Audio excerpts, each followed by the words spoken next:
Neon dreams and midnight skies, nostalgic sounds that hypnotize, retrowave that comes alive. In this video you'll see synthwave tricks and pro techniques that will take you back in time.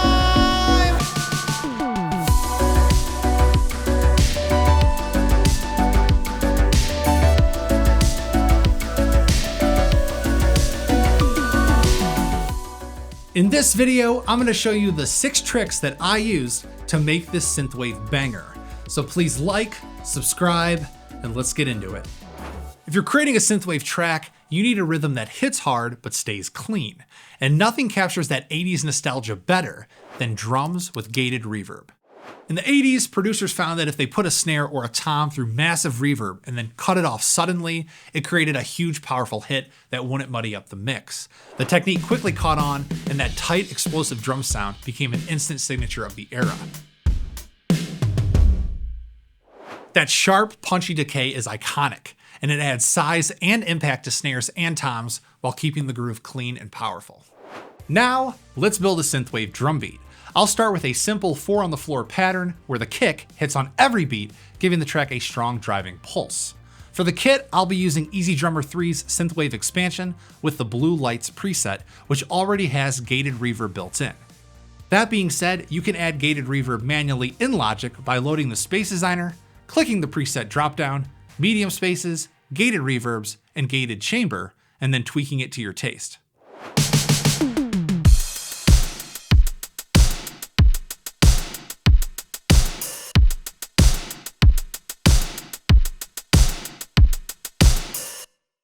To add even more 80s energy, let's layer in some simple rototom fills for extra movement.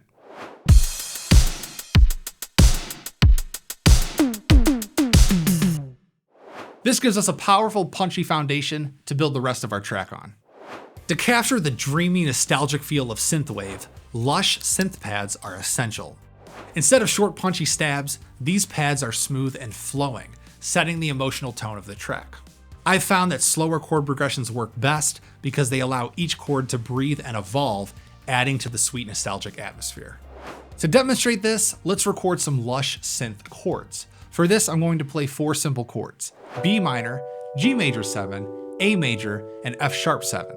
For the synth pad, I'm going to be using Easy Keys 2's Synthwave expansion and the Airy Pad 1 preset.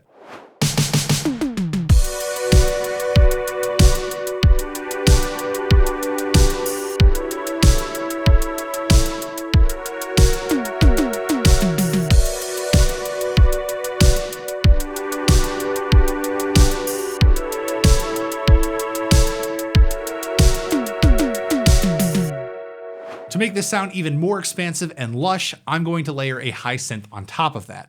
On this take, I'm only going to play single notes to give that original synth some additional character and texture.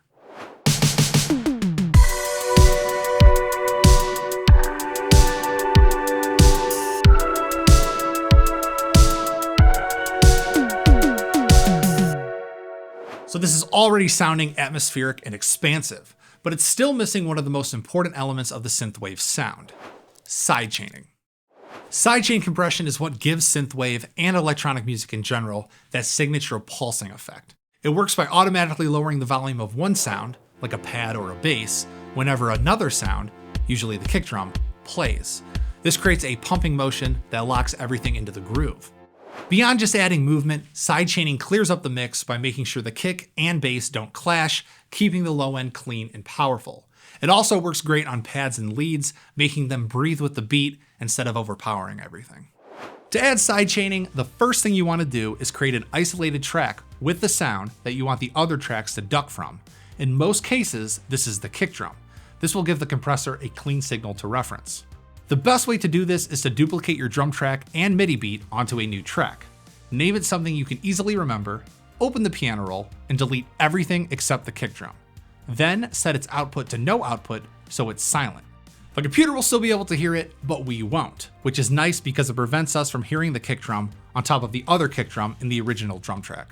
Then we just need to add a compressor to the track that we want to sidechain. For this, I'm going to add it to those pads that we just created. Once inside, click the sidechain dropdown and select the isolated kick drum track we just created. From here, you can adjust the threshold and ratio to increase the intensity of the pumping, and the attack and release to shape how smoothly it breathes with the beat. And once finished, this is what it sounds like.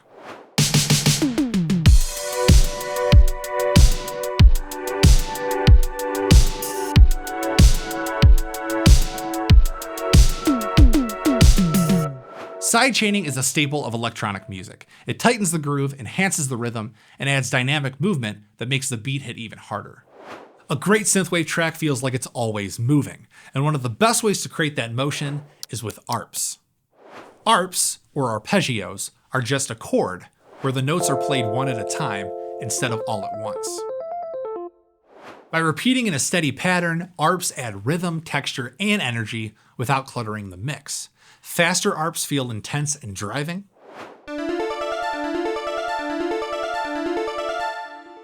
while slower arps create a dreamy, hypnotic atmosphere.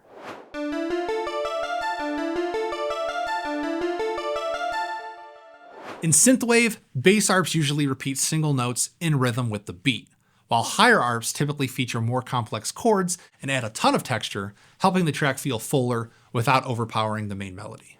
To hear this in action, let's record some bass. Since these notes are going to be fast, I'm going to use a plucked bass tone, specifically the Runner 1 preset from the synthwave expansion of Easy Keys. Here's how it sounds on its own.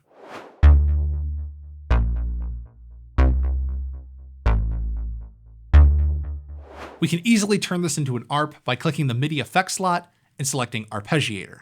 By default, this will give us the repeating motion we need for the bass line.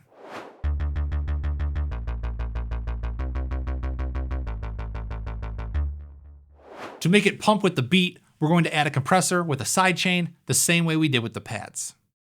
Now let's record it. I'm mostly going to be playing the root notes of each chord with a few connecting notes to make it more interesting.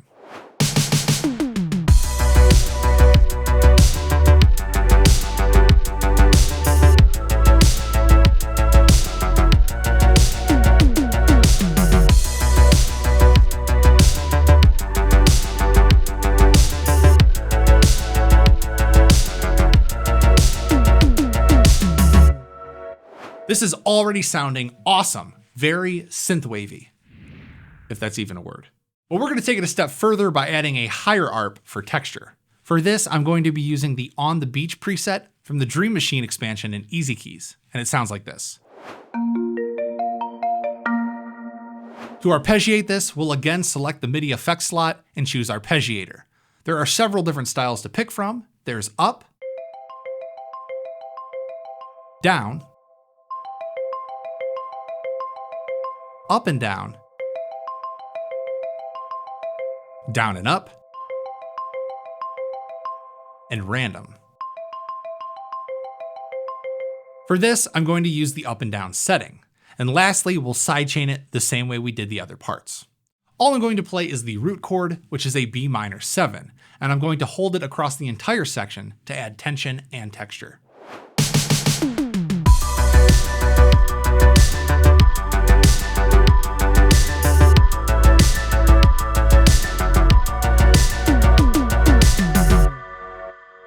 If you've been trying to level up your music production but feel stuck, my Spare Bedroom Studio course might be exactly what you need.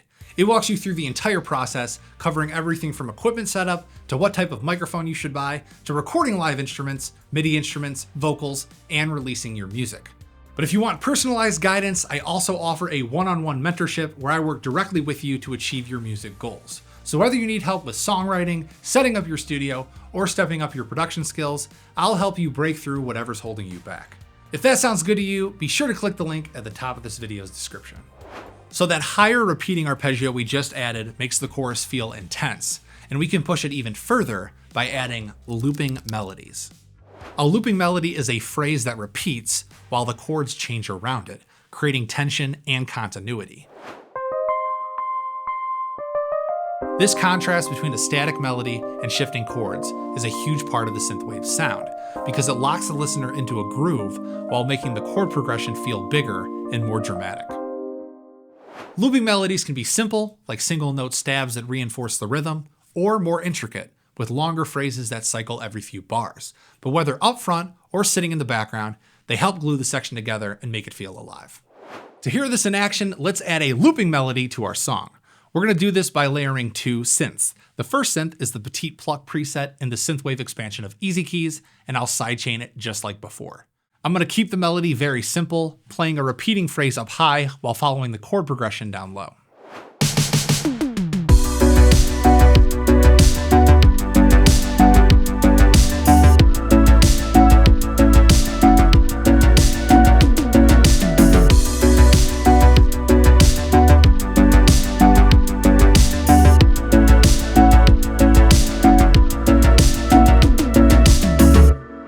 To make it stand out even more, let's layer a second synth on top. Since the first synth is a short pluck, this one needs to have more space and reverb to give the melody a wider, more atmospheric feel.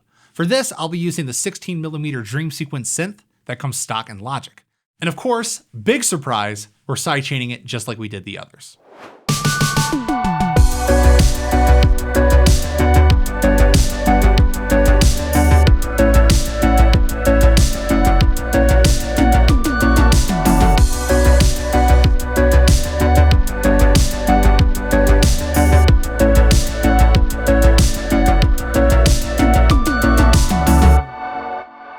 A strong melodic hook can define the entire mood of the track, and nothing does that better than synth leads. A lead isn't just background texture, it cuts through the mix and drives the song forward. Many synthwave leads mimic the expressiveness of a guitar solo or a vocal melody, making them feel human and emotional. The hallmark of a great synthwave lead is long, soaring notes rather than rapid, complex runs. And the playing style is just as important as the sound itself. You want to use long sustains, subtle bends, and a mix of legato and staccato phrasing to help shape the melody and keep it dynamic. For this lead, I'll be using the Jupe 8 V3 preset inside the Synthwave expansion of Easy Keys, which sounds like this.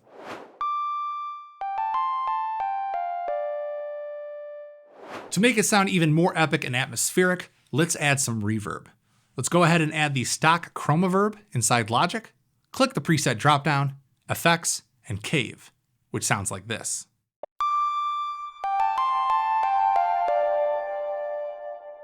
For this lead, I'll be using a simple melody that captures a nostalgic and melancholic vibe.